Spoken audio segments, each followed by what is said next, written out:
I'm with Justin Goodbread from Heritage Investors. Justin, tell us about your business.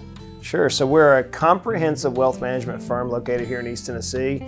We love helping business owners and early retirees reach their dreams. When we think generally of folks in your industry, it's individuals that they deal with. How do you help business owners?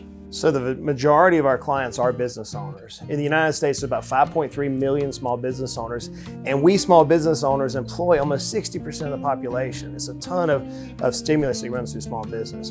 What scares me as a business owner and someone who works with them day in, day out, is 80% of the average business owner's net worth is their business. But statistically, only about 4% of them will sell their business for what they think it's worth. So they spend their life, their blood, sweat, and tears, helping their customers, helping their clients, working with their vendors, working with their team, only to reach a certain point in life when they have nothing to sell. So our job is to teach them how to cover what we call a wealth gap. We need to help them determine how much money they need to have in order to achieve their particular goals. Then our job is to show them how to increase their business value so that as their value increases, now somebody, an outside buyer, maybe a team member, maybe an employee, maybe a venture capitalist will come in and provide them what the true value of their business is worth so they can reach their dreams. I remember hearing a story about a business owner that, as you said, almost all of their worth was tied up in their business, and they didn't have a retirement, nothing, because their business was going great. Everything was going to be wonderful. They owned a Blockbuster store, and we know the story there. Yeah. So when business owners are looking forward to the next step of their life, whether it's by selling their business or their personal wealth, those are really two different things, right? It is. We have to look at what we call the wealth gap, right? So we have to plan for what if that business doesn't sell? What if innovation, like the individual you're talking about, they failed to innovate or they missed a trend, and now the business goes into atrophy or no one's able to purchase this because it's insolvent at that point. So we have to build enough wealth outside their business, whether it's through real estate, whether it's through marketable securities, whether it's through royalties of some sort. We have to build enough wealth outside the business so if that business never sells, then they're all still able to meet their retirement needs. Why is it called Heritage Investors? I'm glad you asked that.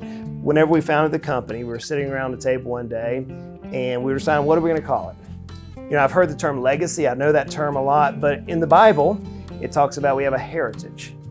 And we all have some sort of a heritage, but you have to invest in your heritage. It doesn't happen by accident. It's different than a legacy. You see, a legacy is something you do intentionally for yourself.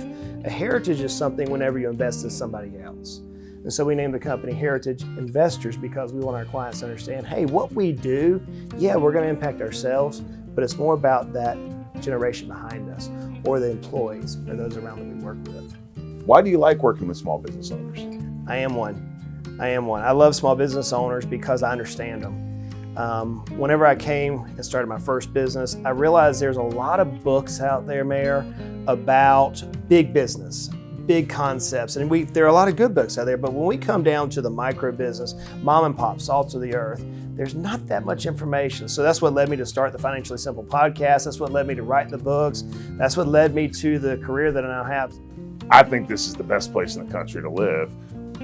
What do you think makes businesses here unique? What's interesting about East Tennessee, Mayor, is this. We have an abundance of small businesses that are in the service industry. Not as many retail as some other parts of the country, as you know, as not as many manufacturing. When you're dealing with the service industry, it's the proprietor's name that ultimately everybody buys. And you can't find a better people than East Tennesseans. I mean, we stand behind our work. We put our name on the door. We know each other. We work with each other.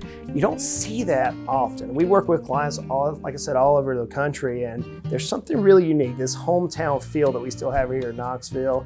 Well, Justin, thanks for your time and thanks for sharing about your business. Thank you so much, Mayor.